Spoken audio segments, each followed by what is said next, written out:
Hello again, Johns Creek, and we're here for another installment of Creekside Chats.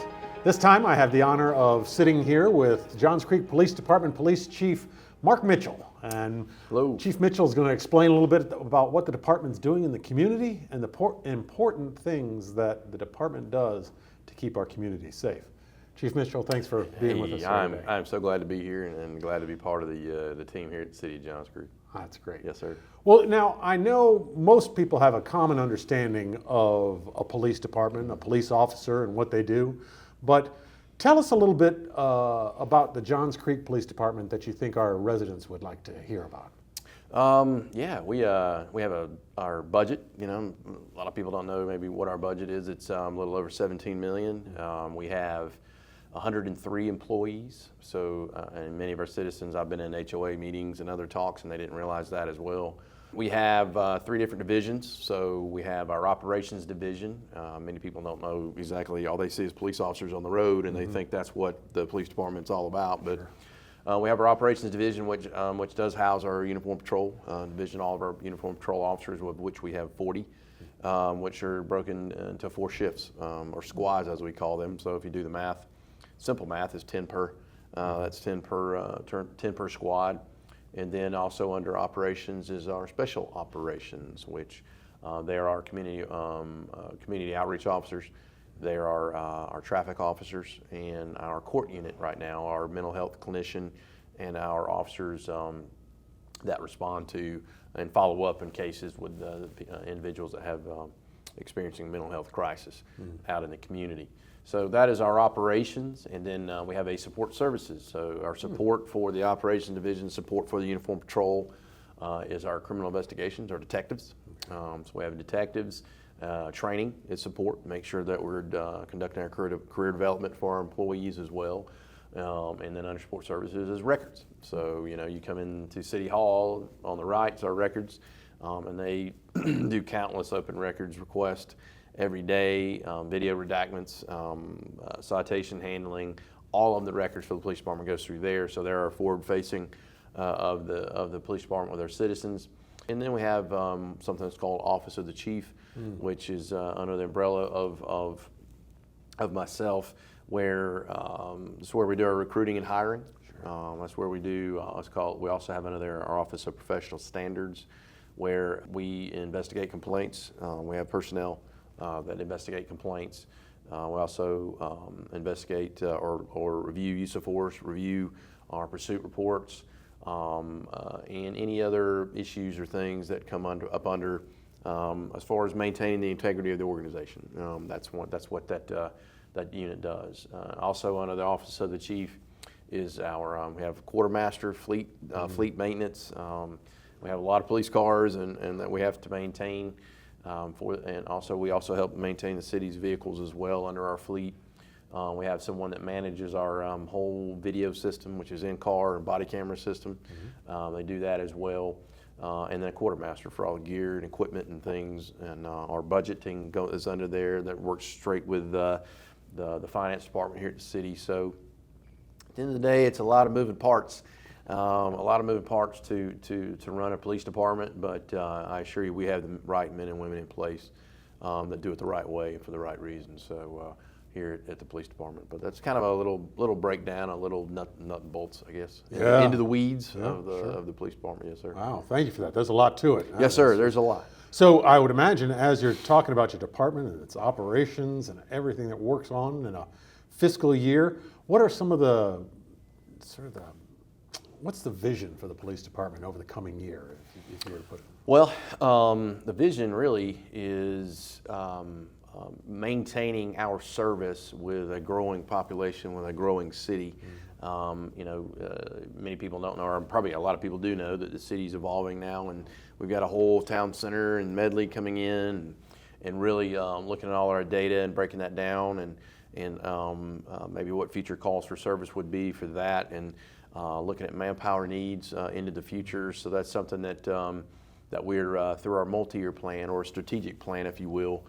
We shared the first year of the plan with council last year, and we're going to be following up on it this year with council and doing some updating with that, but also looking at where we currently are with our calls for service, with our staffing, with our needs, as it relates to the medley coming in for the future too. So really trying to get out ahead and be proactive, and then working with city management and all the other departments as far as what their needs are, how we can fit with what that's going on all in the city, because we're a piece of the puzzle, obviously, in the city.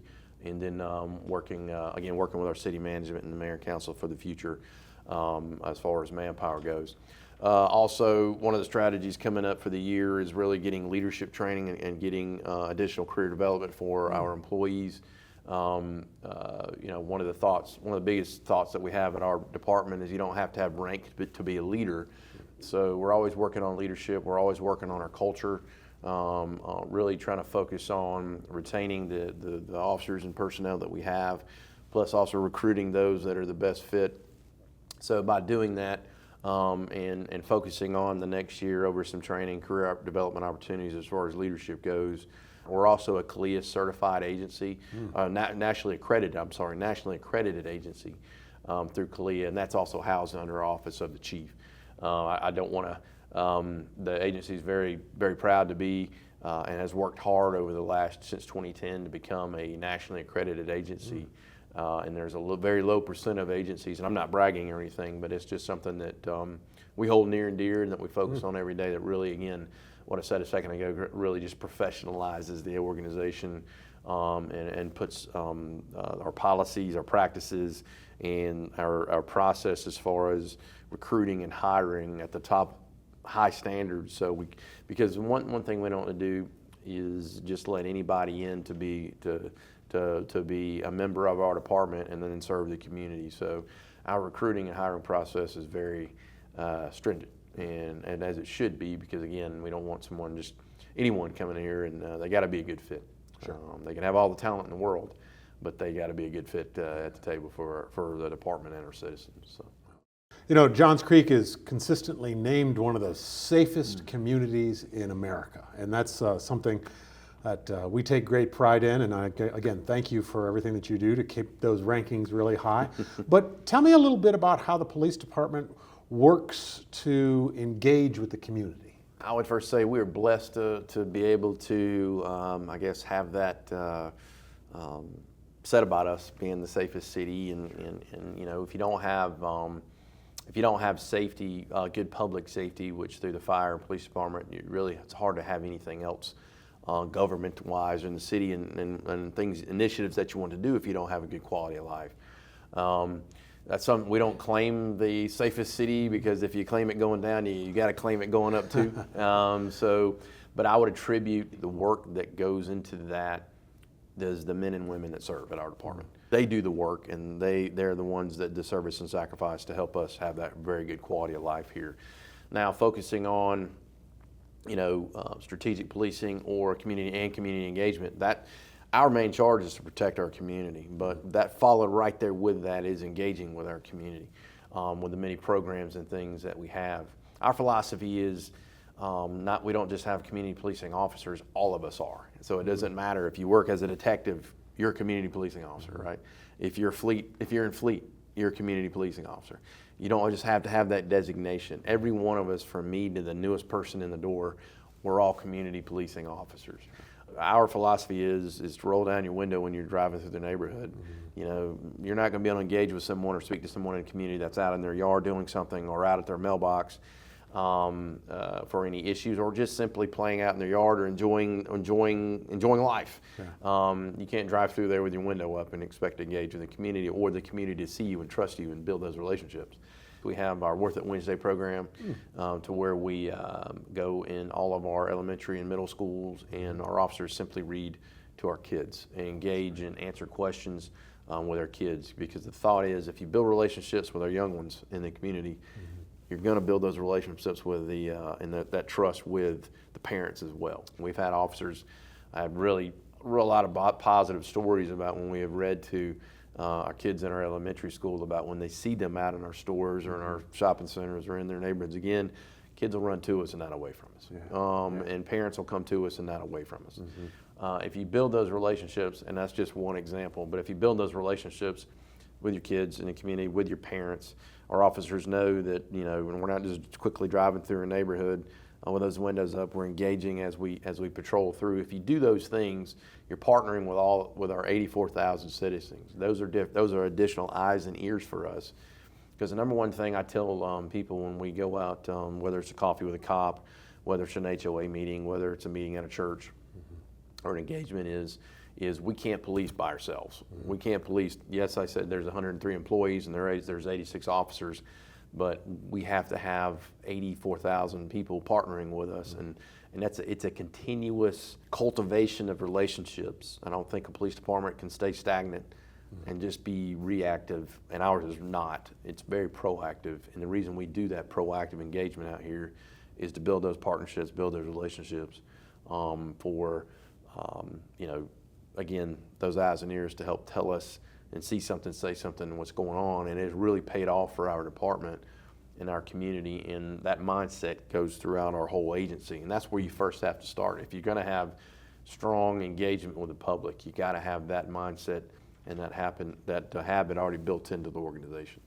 Tell us about some of the important training that you all conduct in the police department. Sadly, the state of Georgia only requires a police officer to get 20 hours a year, 20 hours of training a year. That's less than a salon or a cosmetologist. It really is. This year, the state of Georgia, or before this year, the state of Georgia was 50th, ranked 50th in the amount of training that officers get. Thank goodness that our legislators saw that and saw the need to improve the state of Georgia's training. Now we're 25th. So as of this year, which is in 25th in the nation, which is huge.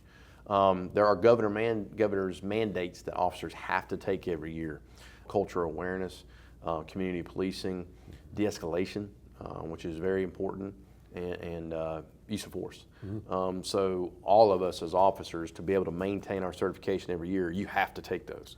But we will build off of those, not just take those and settle for those.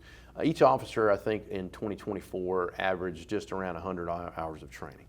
So we're mandated for 20, but our department really believes that career development and professional training, we're already an accredited agency, that all of that really goes toward professionalizing the service that you get here and the caliber of officer that you get here.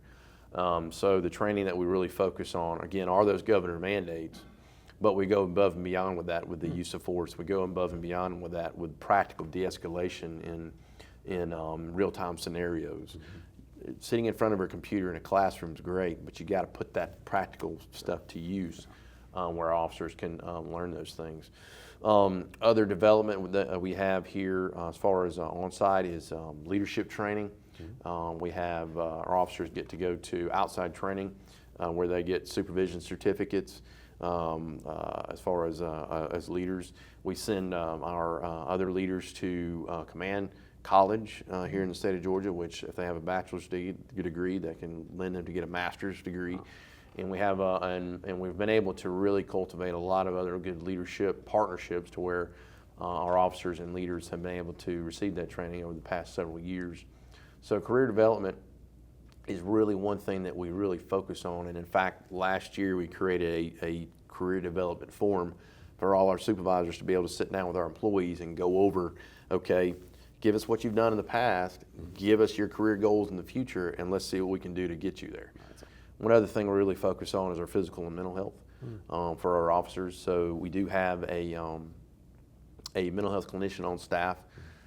We have partnered with Summit Counseling here as well, and we also did have done a wellness study with Kennesaw State University for our officers, probably over the last 2 or 3 months. But we are also focusing on mental health training.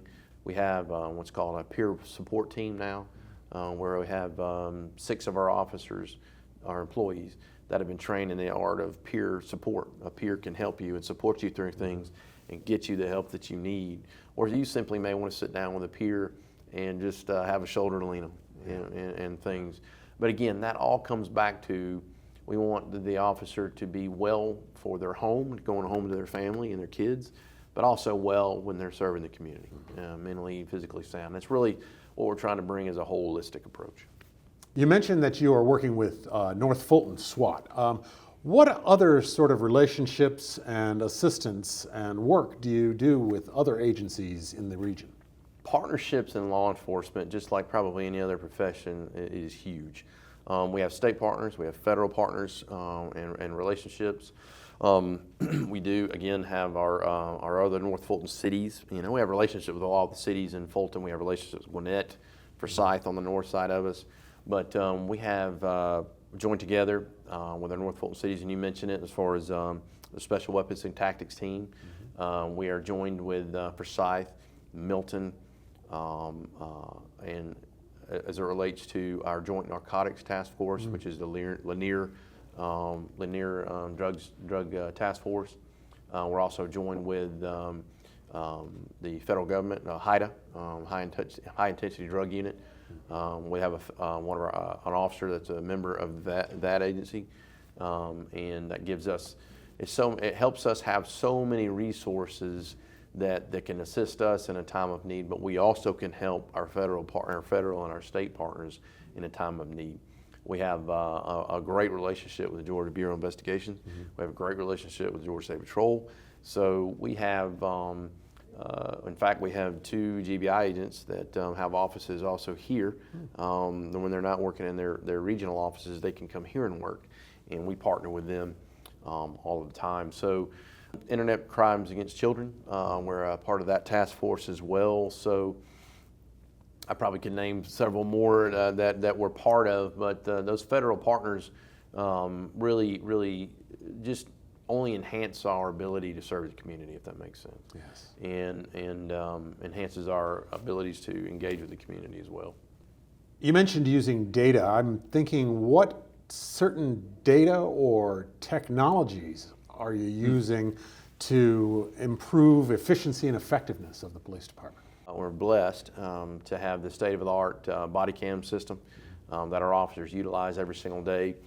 Our records management system, our CAD system that officers use in their cars. We have what's called Flock, our Flock system, which basically is a tag reader system in the city, and a robust video system in the city as well. And the reason I say all those things is each one in its own right lends to the technology there is awesome. It's awesome for public safety, and it's awesome for us policing. But one thing that we were approved from last year is a real-time information center, crime center, if you will. So all those data points are those things that I just talked about. We're going to bring those all together into one system, and we have identified a real-time or intel detective that's going to be working in the crime center. We're going to be partnering with Alpharetta, and that's going to only enhance our ability to fight crime. Sure. It's only going to enhance our ability to increase and improve that quality of life and the public safety here in Johns Creek, and even in our surrounding areas, because with all of those systems, we'll be able to partner with our other agencies, because crime doesn't stop at the city limits. So if we get something that's going on in another agency through this data and what we're trying to put in practice, something going on in an agency, we'll get alerts on that. So we'll get a heads up on that, and our patrol officers will get a heads up on that, and they'll know what to be looking for. But in addition to that technology in our real-time crime center, we're going to add 2 officers that work. It's called data-driven policing. So they're going to be able to look at all those data and those crime trends and those patterns, and that's going to be outside of patrol. That's going to be their focus on what's going on. Our 2 main crimes that we have in our city are entering autos and burglaries. How are we able to impact that? How are we having a positive impact to lower those numbers? We lowered those numbers last year. As far as our burglaries go, lowered them a good percent. But to be honest with you, our entering autos went up. So one, as far as our crimes go, our citizens can help us make that impact as well. Don't leave your car open. Don't leave your keys in it. Don't leave your gun or your wallet or your driver's license or your credit cards in your car. Lock them up. Lock those up. And that's a start, is that community and citizen awareness. But with that data coming in is how we want to now start looking at those things, identifying those things, breaking them down, looking at the microscope, and then putting our officers in areas where we can be a success in impacting that crime and lowering those rates.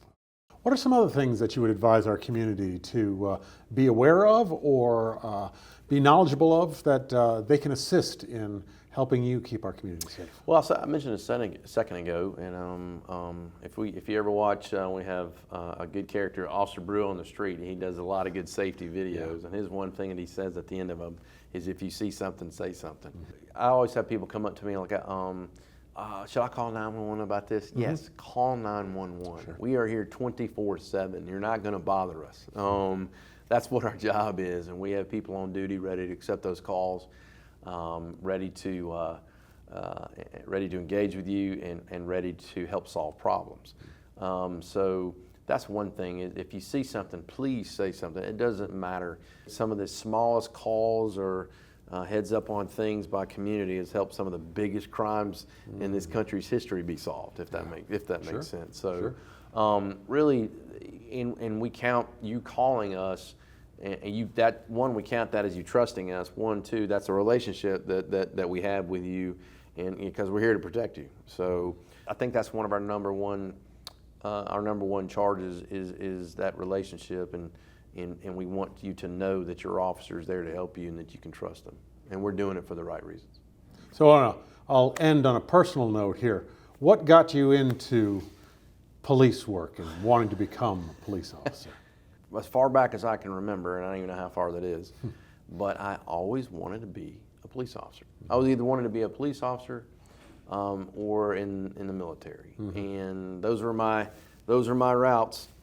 And I was ready. I had gone by the Marine recruiting office, I think, when I was 17, and I was working at a changing oil. Working at a high school, working at an oil change place. I'm from Gwinnett County, so right over here. Sure. Grew up in Lilburn, and a Gwinnett County police officer was pulled over doing a report. So I just walked out and started talking to him, and he impressed me so much. And that's something I always wanted to do, but that helped me make my decision on whether I wanted to be in the Marine Corps or be a police officer. So that was when I was 17. So when I turned 21, I went to work for the Newton County Sheriff's Office out in Covington, Georgia. I had a sheriff's office out there, and I fell in love with it. Yeah. And that's something. That's what, 32 years ago now, and I'm in my 33rd. I never could see myself ever doing anything else. It's been a love. I really love doing it, and there's been some ups and downs, but sure. You have that in any profession. And I've always tried to approach it as it's what you make of it, and how you approach it, and the attitude and mindset and the heart that you have with it. So. Well, Chief, thanks for sharing those stories. That was really excellent. I appreciate your time, and I know the community appreciates everything you and the department do to make us one of the safest communities in America. Absolutely. Proud to be here. Thank you. Thank you, Chief.